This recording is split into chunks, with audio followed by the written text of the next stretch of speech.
चलिए, तो हम पढ़ाने वाले हैं एम एस एक्सेल में। ये हमारी एक्सेल खुली हुई है। इस पे हमने एक शीट खोल कर रखी हुई है जो हमने बना के रखी हुई थी। टेबल्स हमने पूरी डिज़ाइन की थी, स्टूडेंट्स के मार्क्स से रिलेटेड, डिवीज़न से रिलेटेड कंप्लीट टेबल बनाई थी। इस टेबल में अभी तक हमने आपको एक्सेल के अंतर्गत हमने क्या क्या पढ़ाया था। आपको फाइल टैब कंप्लीट कर दिया है, होम टैब कंप्लीट किया है। इंसर्ट टैब में आते हैं। इंसर्ट टैब में पहली ग्रुपिंग दी हुई है आपकी। जो पहली ग्रुपिंग है वो है फर्स्ट ग्रुपिंग जो है वो आपकी है टेबल्स की। टेबल्स में दो कमांड दिए हुए हैं। पहला कमांड है आपका पाइवट टेबल, और पाइवट टेबल में दो कमांड दिए हुए हैं, pivot table and pivot chart. इसी प्रकार से एक कमांड और दिया हुआ है टेबल।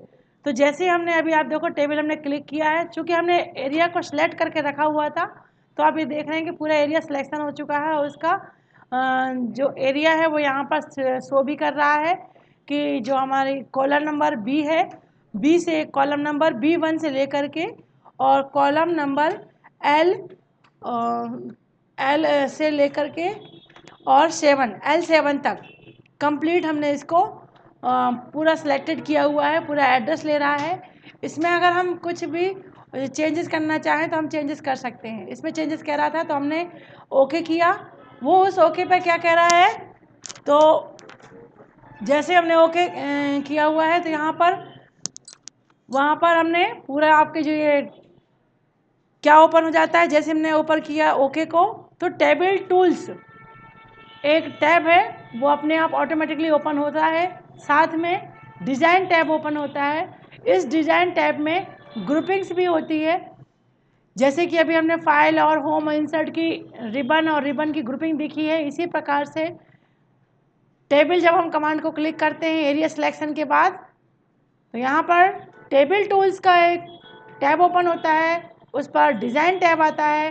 डिज़ाइन टैब में ग्रुपिंग है। पहली ग्रुपिंग दी है प्रॉपर्टीज़ की, दूसरी ग्रुपिंग है टूल्स की, थर्ड ग्रुपिंग जो है वो आपकी एक्सटर्नल टेबल डाटा की, और नेक्स्ट ग्रुपिंग है टेबल स्टाइल ऑप्शंस की। साथ में एक ग्रुपिंग और दी है टेबल स्टाइल्स, यानी कि यहाँ पर टेबल की स्टाइल्स पहले से बनी हुई डली हुई हैं और उन्हें यूज़ करना है। तो यहाँ पर कितनी ग्रुपिंग है इस रिबन के अंतर्गत? 5 ग्रुपिंग है। फर्स्ट आपकी है सेकंड ग्रुपिंग, फिर आपकी दी हुई है थर्ड ग्रुपिंग, फिर दी हुई है फोर्थ ग्रुपिंग, और ये दी हुई है आपकी फिफ्थ ग्रुपिंग। इस प्रकार से 5 ग्रुपिंग आपकी कंप्लीट होती है। प्रॉपर्टीज़ के अंतर्गत कुछ कमांड है। पहला दिया हुआ है टेबल नेम, और यहाँ पर टेबल का नाम, यहाँ का पर टेबल का नाम हम जो भी चाहें वो दे सकते हैं। जैसे हम चाह रहे थे इसका स्टूडेंट टेबल बनाना, तो हमने इसको नाम लिख दिया स्टूडेंट्स डिटेल्स, और यहाँ पर हमने जैसे इसका नाम दिया तो यहाँ पर नाम आ जाएगा। और टेबल की अगर हम साइज़ वगैरह चेंज करना चाहें तो यहाँ पर वो ऑप्शन कह रहा है कि जो एरिया है, जो वैलिड एरिया है उसे हम यहाँ पर डालें, बट अभी हम इसकी रिसाइजिंग नहीं कर रहे हैं। इसी वजह से टेबल का नाम भी है जो वो पहले सेट था सेम वही आ चुका है, टेबल 1 ही था, तो टेबल 1 के ही नाम से इस पर डला हुआ है। अभी हम इस पर अगर इसको यूज़ करना चाहें तो इसकी प्रॉपर्टीज़ में इन दोनों कमांडों के बाद अगला कमांड आपका आता है टूल्स का। टूल्स के अंतर्गत आपको यहाँ पर 3 कमांड मिलते हैं। पहला कमांड है summarize with pivot table, remove duplicates, convert to range.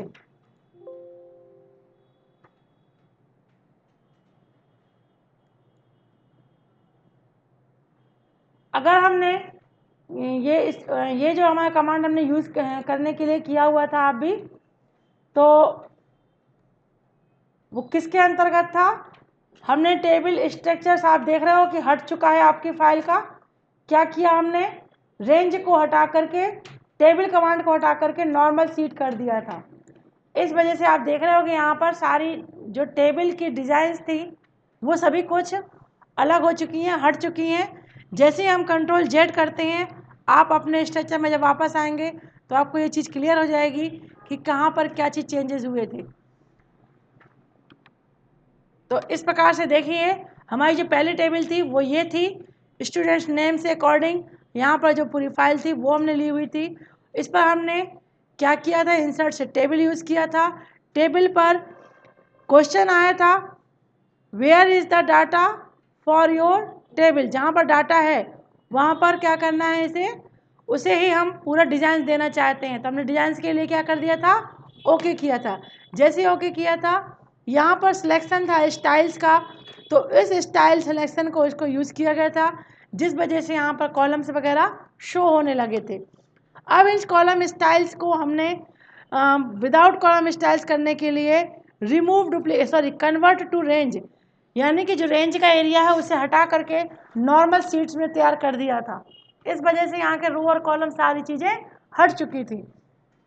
लेकिन अभी हम क्या करने वाले हैं, अभी हम ये कॉलम्स के साथ वापस आते हैं और इंसर्ट टेबल में अब हम जो है डिज़ाइन जो है वो हम अगर लेना चाहेंगे तो दोबारा ओके करके और इसके अगले कमांड्स को हम यूज़ करके बता देंगे। अब हम इसमें अगले कमांड में क्या यूज़ करना है, डाटा एक्सपोर्ट करना। एक्सपोर्ट करने के लिए हम यहाँ पर ऑनलाइन किसी भी एड्रेस का हम यहाँ पर एड्रेस डालेंगे, एड्रेस को हम यूज़ करेंगे, तब हमारे पास वेब कनेक्टिविटी के द्वारा कोई एक नई शीट या कोई नई फाइल हम यहाँ पर ला सकते हैं। इसके अलावा और भी कमांड होते हैं, ऑफलाइन भी हो सकती है, बट अब यहाँ पर अभी हम ऑफलाइन यूज़ नहीं कर रहे। तो आगे हम बढ़ाते हैं, जो चीज़ हमने चेंजेस किए थे नेट कनेक्टिविटी के द्वारा उसको वापस लाने के लिए हम यहाँ रिफ्रेश या जो भी रिफ्रेश जो चेंजेस किए हैं उनको दोबारा सही से देखने और वेब फाइल को दोबारा व्यवस्थित करने के लिए हम यहाँ पर रिफ्रेश बटन का यूज़ करते हैं। अगला कमांड है आपका, ये तो एक्सटर्नल का था, उसी से रिलेटेड यहाँ पर प्रॉपर्टीज़ है, ओपन इन ब्राउज़र है और अनलिंक, यानी कि जो हमने लिंक कनेक्टिविटी की है उससे द्वारा उससे हट करके वापस हम अपने ऑफलाइन में आ जाएं। इस प्रकार से लिंक से जुड़ करके वापस विदाउट लिंक करने के लिए हम एक्सटर्नल टेबल डाटा का यूज़ करते हैं। अगला है आपका table styles option. Table style option में जैसे कि हम ये चाहते हैं हेडर रो, अगर हम ये हेडिंग रो नहीं चाहते हैं तो हमने टेबल के स्टाइल में से उस ऑप्शन को हटा दिया है, क्योंकि यहाँ पर ऑप्शन जो ग्रुपिंग है उसका नाम ही है टेबल स्टाइल ऑप्शन। हम इसे अगर यूज़ करते हैं तो ये वापस हमें फॉलो हो जाएगा। अगला कमांड है आपका टेबल रो। टेबल रो अगर आप हटाना चाहते हैं, जो हमने डिज़ाइन करके डाली हुई है, कलर डिज़ाइन डाली हुई है, जैसे हम इसको हटाएंगे, सॉरी इसको हाईलाइट करेंगे तो वो आ जाएगा यहाँ पर, क्योंकि अभी हाईलाइट नहीं है। तो हाईलाइट अगर करें तो ये आगे आपकी आ जाएंगी टेबल की रो, सारी की सारी हाईलाइट हो जाएंगी। अभी यहाँ पर जो ये थे सभी लाइनें हाईलाइट नहीं थी, अभी आप इसको देख भी सकते हैं, चेक कर सकते हैं। ये जो आपकी इस प्रकार से ये टोटलिंग रो जो था आपका वो कंप्लीट नहीं शो होता है। जैसे हम इसको यूज़ करते हैं टोटल रो, तो टोटल रो जो है वो आपकी टोटलिंग दिखाने लगता है। टोटलिंग के लिए हमें यहाँ पर ये देखिए आपकी कितनी रो है, टोटल 5। यहाँ पर ये आपको डिस्क्राइब कर देता है, समझा भी देता है कि कितनी रो आपकी काउंटिंग में आ रही है। ये ऑप्शन यहाँ से ऑन और ऑफ करने पर ही आएगा। ऑन करने पर टोटल रो आपको दिखाई देंगी, ऑफ करने पर ये नहीं दिखाई देंगी। अगला है बैंडेड रो। जो कलर से रो बैंडेड है वो बैंडेड नहीं रहेंगी, यानी कि जो बैकग्राउंड से हाईलाइट हो रही थी कुछ डार्क कलर से, उनका हाईलाइटेशन जो है, हाईलाइट कलर जो है वो हाइड में चेंज हो जाएगा। अगर हम इसको यूज़ करेंगे तो वापस वो हाईलाइट होने लगेंगी। इस प्रकार से जैसे हमने इसको बैंडेड रो को ऑफ किया तो यहाँ के जो डार्क कलर लाइंस थी वो नॉर्मल हो चुकी हैं, और जैसे ही हम बैंडेड रो को यूज़ करते हैं तो जो आपकी हाईलाइट्स थी रो वो वापस की वापस हाईलाइट हो जाएंगी। इस प्रकार से हम इन ऑप्शनों को ऑन और ऑफ कर सकते हैं। ये जो चीज़ें हमने अभी रो में वर्किंग की है, सेम यही वर्किंग हम कॉलम के साथ भी कर सकते हैं।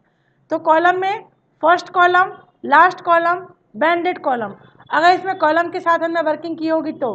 बट हमारी जो हमने डिज़ाइन टेबल ली है इस पर कॉलम पर वर्क नहीं है, इस पर हमने रो पर लिया हुआ है।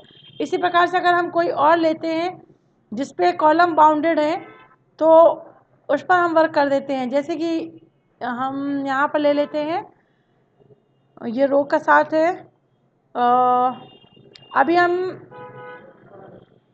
कुछ और स्टाइल यूज़ कर लेते हैं। फर्स्ट कॉलम जिसमें है, सेकंड कॉलम बाउंडेड हो,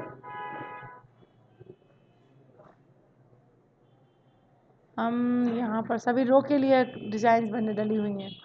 चलिए ले लेते हैं। इसमें भी सारे के सारे रो पर ही वर्किंग है।